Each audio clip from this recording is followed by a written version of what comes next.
You're listening to the ESO Network, your station for all things geek.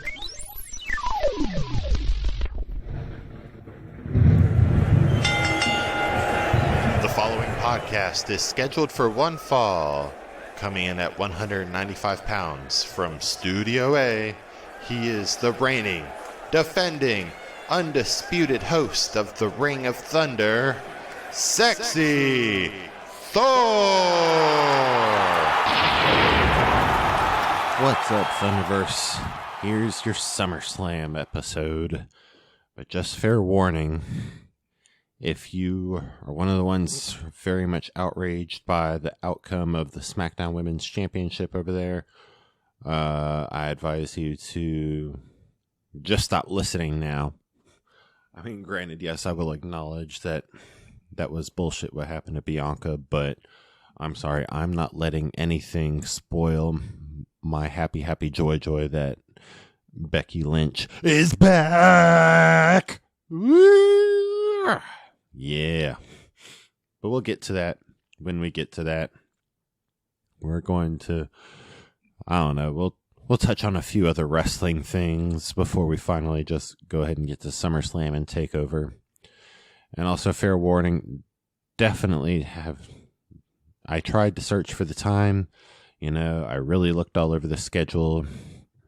I really told my brain this was really a weekend to focus on wrestling and, you know, all other personal stuff, and my apparent quest for overtime all over the place is, like, really needs to be managed better, ironically, so I can, like, actually watch Rampage along with everything else that has to do with the wrestling. And yeah, there was literally no time. I mean, ever since last Wednesday, literally every day has been wake up at 7:30 or sometimes 7, go to work, get off around, or try to get off around 6, end up staying later than 6, completely of my own volition. Nobody was forcing me to stay later. And then go home, eat dinner, then almost immediately watch wrestling, and then as soon as wrestling's over, sometimes right before wrestling's over, just fall asleep. And so that's what I did. Wednesday was for Dynamite. Thursday, I tried for Impact, but I don't know what happened with that. I honestly still haven't finished that last week's episode of Impact, much less watched any of Emergence. And then, yeah, Friday, I watched SmackDown and Rampage. Immediately fell asleep right after. I mean, I was pretty much fading during the main event anyway, but I got to see the most important part of Rampage. And then, of course, Saturday was SummerSlam, which took quite a bit of long time. We'll get to that. And then Sunday, watched TakeOver and was fading through that. And now I've got Raw. Honestly, I'll probably pass out before that's over, but I'm off tomorrow, so yay.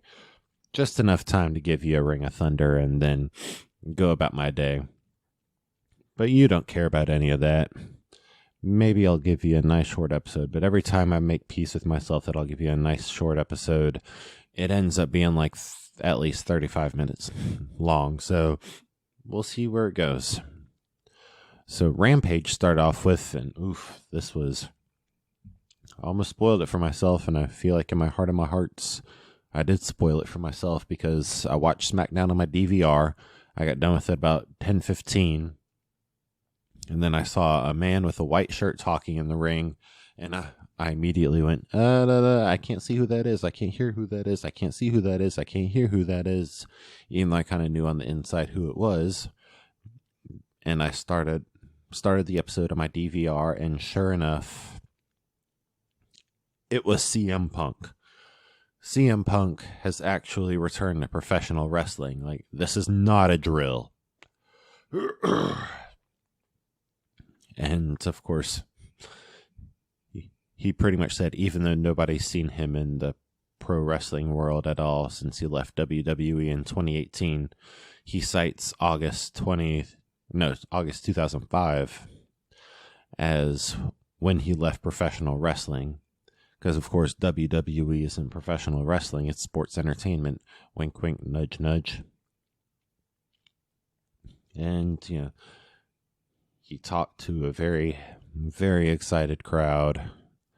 And he also talked to Darby Allin and Sting, who were up in the rafters. And he challenged Darby to a match at All Out. So that's what's happening. CM Punk versus Darby Allin at All Out. Imagine someone told you a month ago that was going to happen. You'd be like, what? I mean, CM Punk versus Darby Allin is exciting enough, but also have CM Punk in the vicinity of Sting. That's like, oh, shit.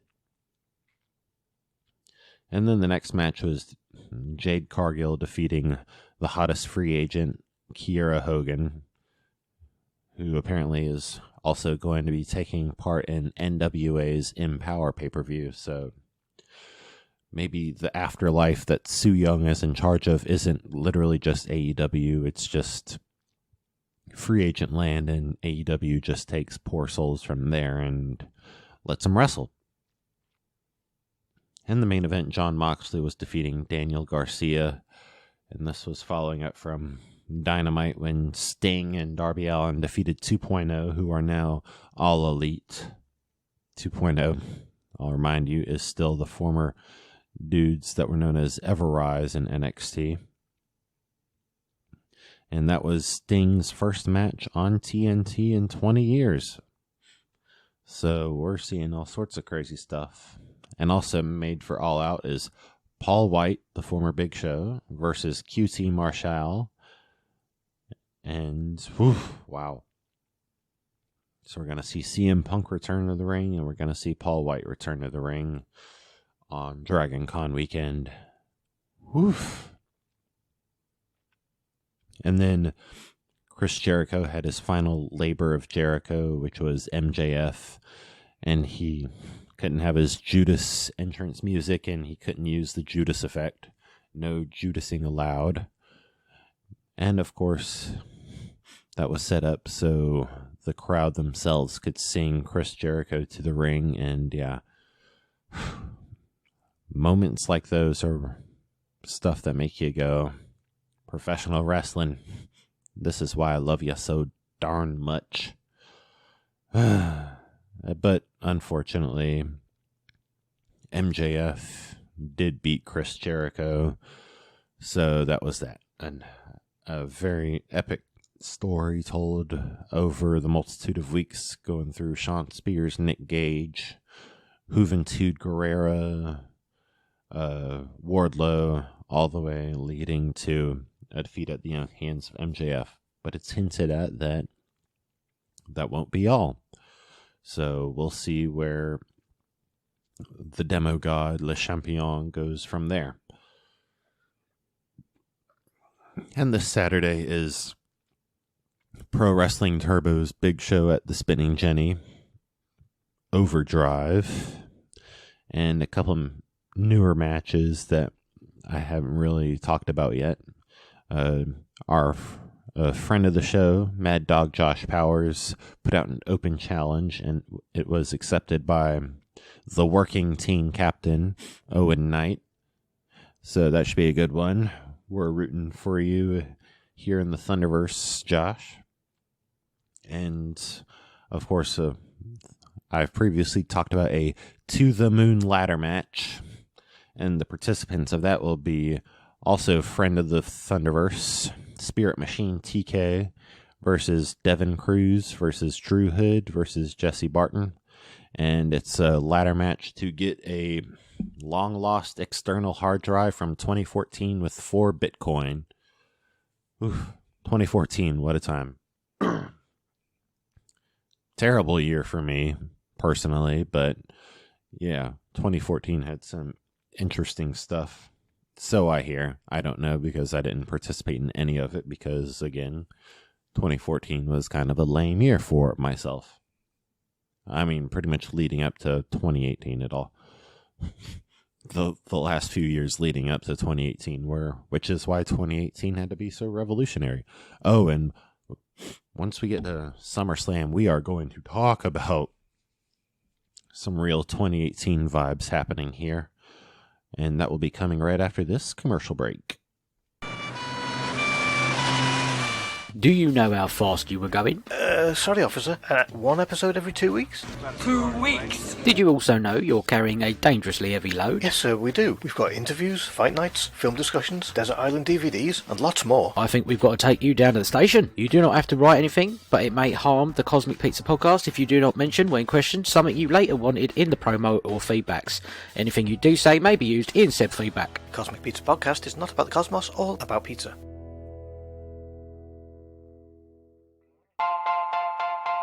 How did watchdog groups with no experience in television take a controlling interest on Saturday morning television? When did Wonder Woman make her animated debut? Want to know why there were two competing Ghostbuster shows? How Atari changed the Saturday morning landscape? How did networks compete over similar genres at the same time?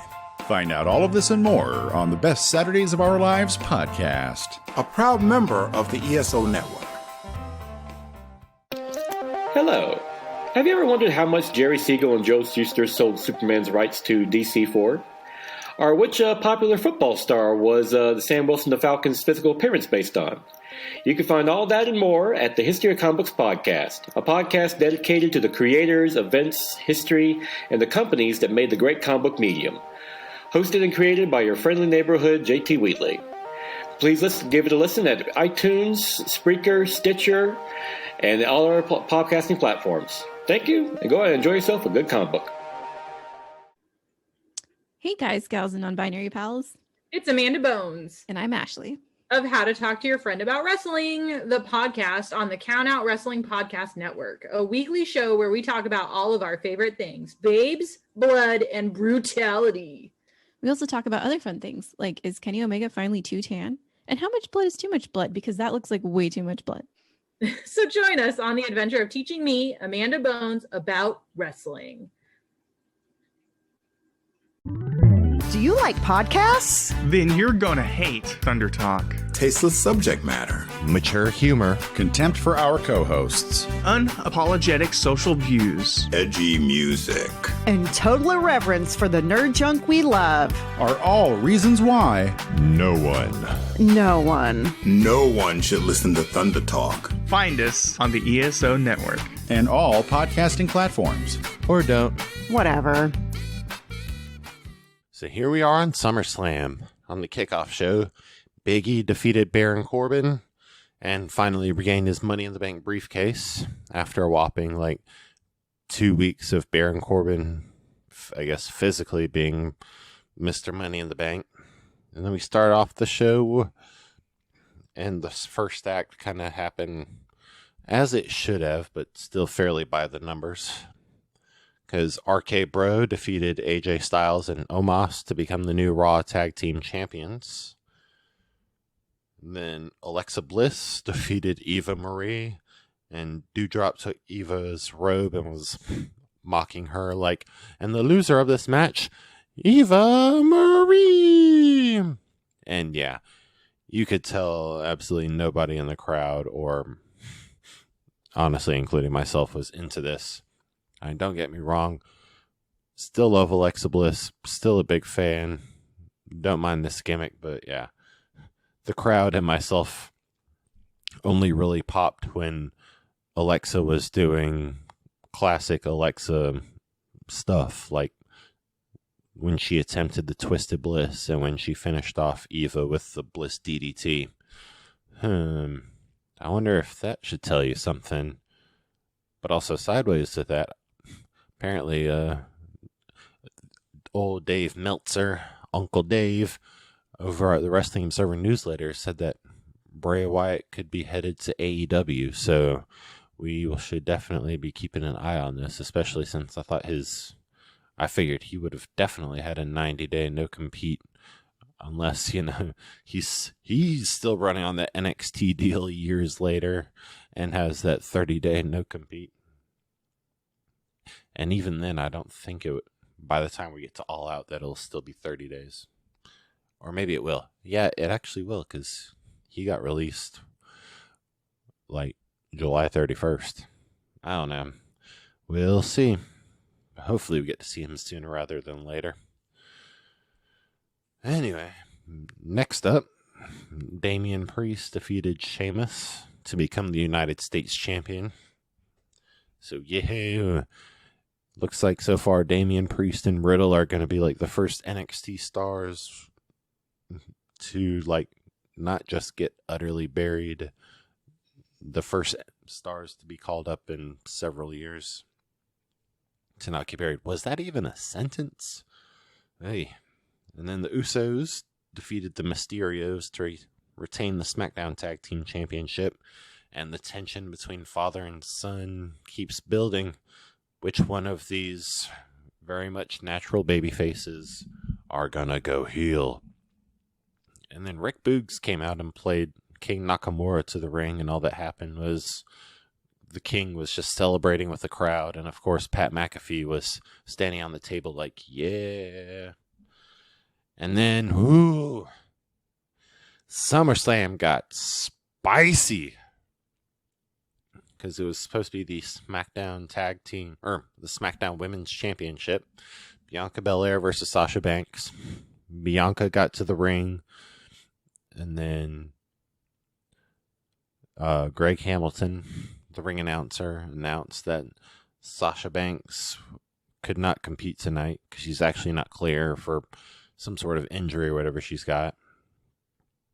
And then Carmella came to the ring, and then Bianca was just like, oh, well, whatever, I'll beat your dusty self, or something like that, whatever she said. And I was just like, oh, okay, it feels like something big's about to happen here. Or maybe, I don't know, maybe they're just like, whatever, and they'll just have Bianca beat Carmella real quick, and they could just move on.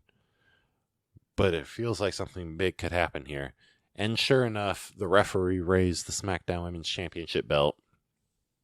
And then they were about to go, and then all of a sudden you hear, whoa, whoa, whoa,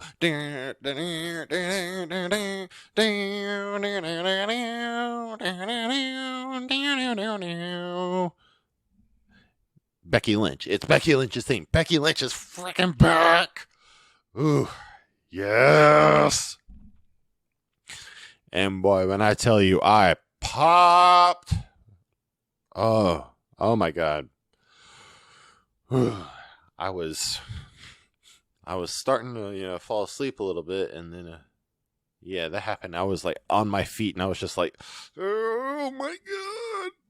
Like I wasn't crying CM Punk fan level, but I could have been, especially because I watched it back twice the next morning, and yeah, my eyes started to feel like there was a little welling up in there, like somebody was cutting a few onions. But oh my goodness, I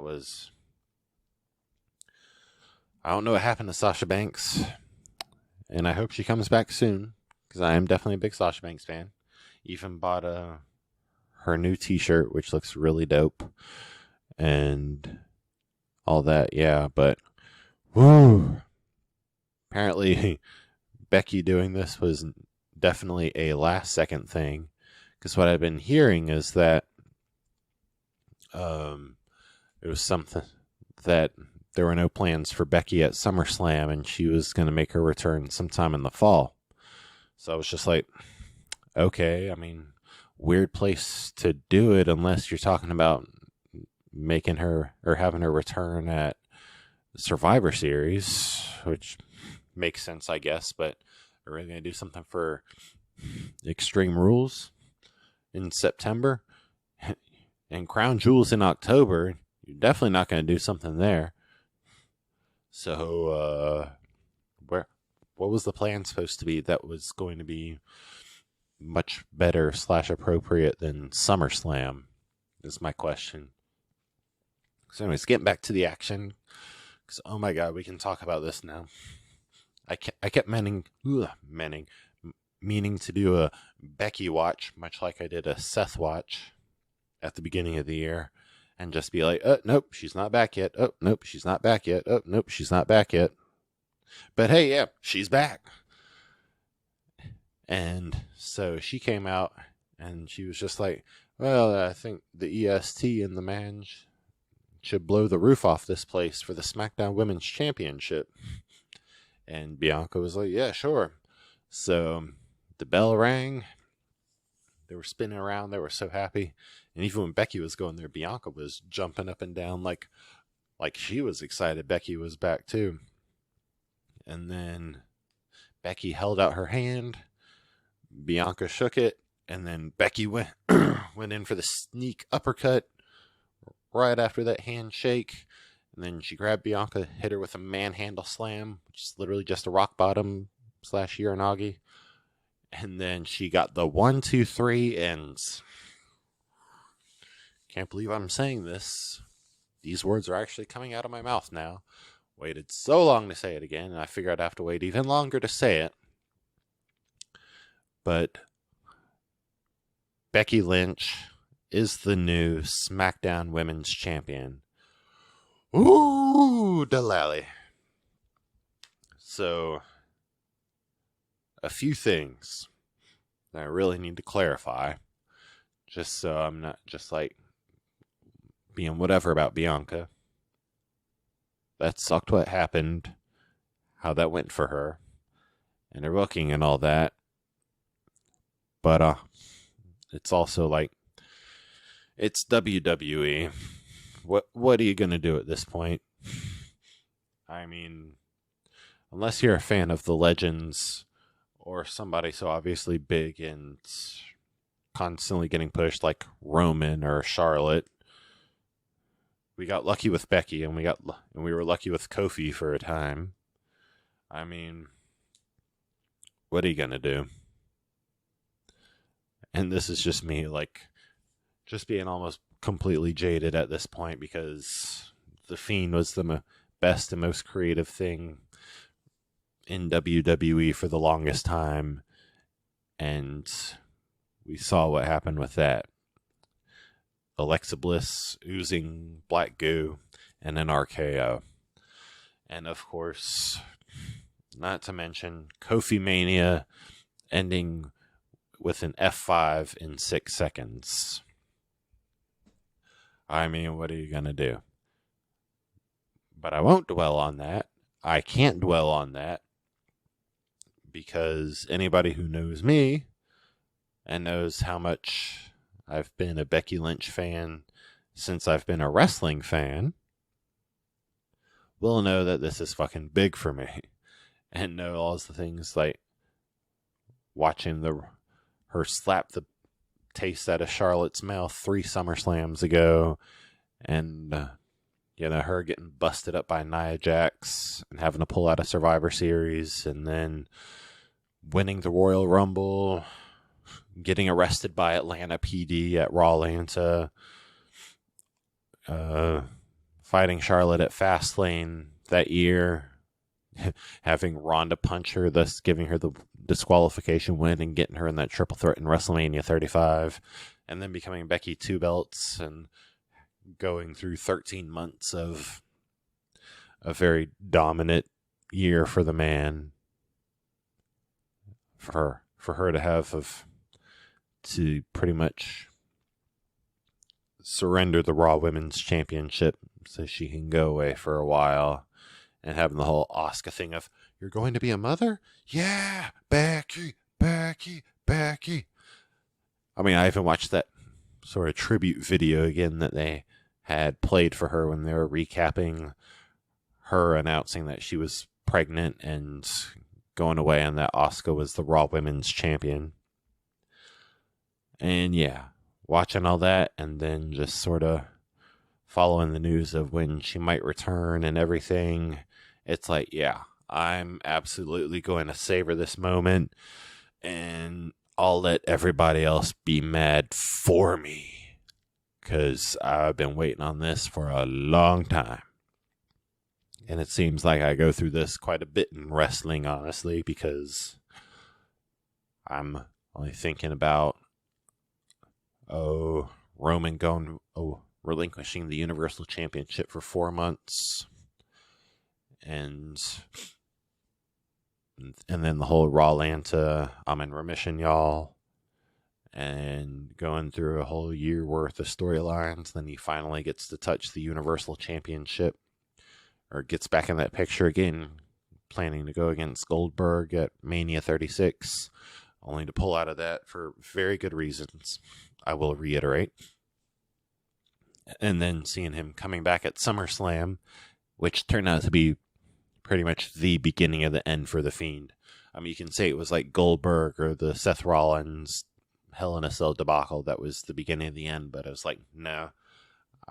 In my opinion, the Fiend had a fresh start after that incredible Firefly Funhouse match. And then, of course, WWE went full WWE with him again.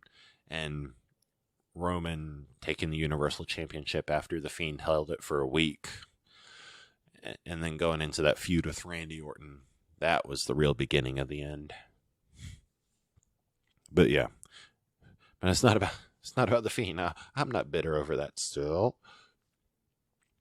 But yeah, and then Roman getting it back a week later at Payback, and having just an unprecedented run as Universal Champion with his character. I guess what I'm trying to say is, it seems like my favorites tend to keep going away because of real life reasons, which is obviously going to happen. So when they do come back, regardless of the circumstances, as long as it's not absolutely morally abhorrent, which none of it has been, then yeah, I have every right to just feel overjoyed that they're back. I mean, so regardless of what the booking is, I mean, if you're just angry about how they did Bianca, you're absolutely entitled to feel that. And I agree with you. But I'm also entitled to just want to focus on the fact that Becky's back and on top again, which I absolutely am going to do. Especially because thinking back to like after she had surrendered the Raw Women's Championship, Roman had already been gone for about a couple months or so. So that's like May, June, July 2020, most of August, that, you know, the world was as it was. Roman and Becky were both gone. Had no idea when or if my job was coming back. Also had no idea when I was going to physically see any of my friends again, or when I'd be able to go to a wrestling show or a con, or go back to Atlanta or Mall of Georgia, or any of the things I actually love to do out there in the real world. And then we fast forward all these months later, and I absolutely have my job back, and it's more fun than ever, and more enjoyable, more fulfilling than ever. Roman having an amazing run as Universal Champion that I've absolutely loved watching. I've been to wrestling shows, been to Mall of Georgia a couple times, about less than 2 weeks away from going to Dragon Con and seeing downtown Atlanta again. And yeah, been to Mall of Georgia a couple times so far. Again, Roman's champion. I've been to a WWE house show. I've even now seen John Cena wrestle live, which has obviously never happened to me before. And Becky's back. And Alexa is also still there and very active, and so is Seth and AJ. And unfortunately, Bray's not coming back. But hopefully he'll be popping back up soon elsewhere. And so, yeah, I just gotta thank my lucky stars and enjoy what it is now. You know, regardless of all this other bad stuff happening in the world, I can say that I'm very lucky that things have become much improved over since the months of May, June, July 2020. So moving on, because, can't make this whole podcast about Becky. I mean, I could, but I figure I shouldn't. I figure I should probably move on, especially because we're now 41 minutes into tonight's Raw happening. So, Drew McIntyre defeated Jinder Mahal. Charlotte Flair defeated Rhea Ripley and Nikki ASH to become Raw Women's Champion. Yet again, I believe it's 12 times now. Or maybe like 15 times if they're all of a sudden counting her 2 NXT Women's Championship and 1 Tag Team Championship back in there again. Which they're probably not, because NXT who? And then, so you can also see where this is probably leading. Becky versus Charlotte at Survivor Series. Which I'm absolutely A-okay with. Oh yeah, and God, how much... We can pause once again and just talk about this again, how both personally and in entertainment life, in 2021, life has gone from being like some alternate version of 2016 to now being an alternate version of 2018. Bear with me here because, the place that I used to work at with the video games and the alcohol, that life was very reminiscent of 2016. And then, of course, that first weekend in August, the Suicide Squad came out, just like the first weekend of August in 2016. That first Suicide Squad movie came out. And, even though it wasn't great, my time working at the place with the video games and the alcohol, there were still factors of it that were similar, but even better than it was in 2016. And ditto with the Suicide Squad, which was much better than 2016's Suicide Squad. And now, here we are, I'm back at DashCon again. And, of course, on top of being at DashCon and doing my thing, Becky was SmackDown Women's Champion during September and October at the same time that Roman was Universal Champion. So pretty much life has shifted from 2016 to 2018 seemingly overnight, and I couldn't be more down with that. Helps me even better to remember the old spirit I had back then of, trying to live a better life, a life more suited to me, truer to who I am. And of course, I have the man and the tribal chief to always guide me in that direction, and I acknowledge both of them. Moving on, Miz and Morrison were having some sort of impromptu episode of Moist TV, which made me like, bro, this show's already going on long enough. I don't need this. This belongs on Raw. And Xavier Woods came out dressed as Scott Hall with some sort of super soaker proton pack looking thing. And he sprayed Miz and Morrison with water. Okay. I do like his shirt, though, that said NDR, New Day Rocks, in the style of the NWO logo. That was pretty cool. And Bobby Lashley versus Goldberg, and it's in a ref stoppage when Goldberg is too hurt to continue. So Bobby Lashley remains the almighty WWE champion. And then Lashley continued to decimate Goldberg and even got his son Gage in the Hurt Lock. And then Goldberg's just sitting there like, I'll kill you. I'll kill you. And then in the main event, Roman Reigns defeats John Cena to retain the Universal Championship. Then afterwards, Brock Lesnar comes out. Roman retreats. Paul Heyman looks like he's seen a ghost. He gets on his knees and he's yelling, why? And then after the show, Brock hit Cena with like 3 suplexes and an F5, which I was expecting to see during the show, but okay, if it happens afterwards, I guess that's cool too. I guess Brock's kind of technically supposed to be babyface here, but I don't know. And then on NXT TakeOver 36, started with Cameron Grimes defeating LA Knight to become the new $1 Million champion.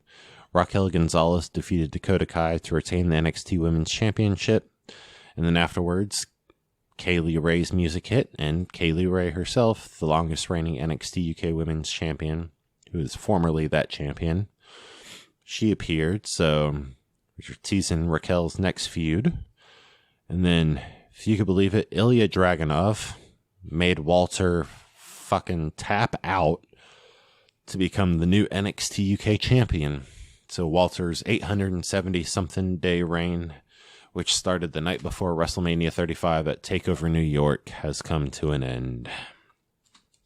Also coming to an end is Adam Cole and Kyle O'Reilly's feud in the Undisputed finale. Fall 1, which was a regular wrestling match, went to O'Reilly. Fall 2, which was a street fight, went to Cole. And then Fall 3 in a steel cage went to O'Reilly when he was handcuffed to the ropes and Adam Cole tried to hit him with a super kick and he caught his leg and did his little lock and then made Adam Cole tap out. So O'Reilly is victorious and Cole, I don't know, might be going to AEW. We shall see. And then in the main event, Samoa Joe defeated Karrion Kross to become 3-time NXT champion. And the crowd was chanting, "Where is Scarlett?" And that's still what I'm wondering. And the crowd was even chanting, "Hardy, Hardy, Hardy," again, which is rough, especially because last Monday, Karrion Kross actually beat Jeff Hardy again for the second week in a row. So it's like, damn, dude, you got your win back. You got your win back. But now I guess Karrion Kross can show up on Raw tonight and have a Raw graphic because he doesn't have the NXT championship anymore. Good luck explaining that, Raw commentators, without acknowledging that NXT actually exists. Oh, and speaking of, wins that keep going over and over and over, Shotzi and Tegan Nox defeated Natalya and Tamina in yet another contenders match that they've had over and over and over again. But of course, because on the last SmackDown in the Thunderdome, they won in a non-title match. And then on SmackDown's debut in front of live fans again, they won a contenders match. Then Natalya got hurt. And then they beat Tamina by herself.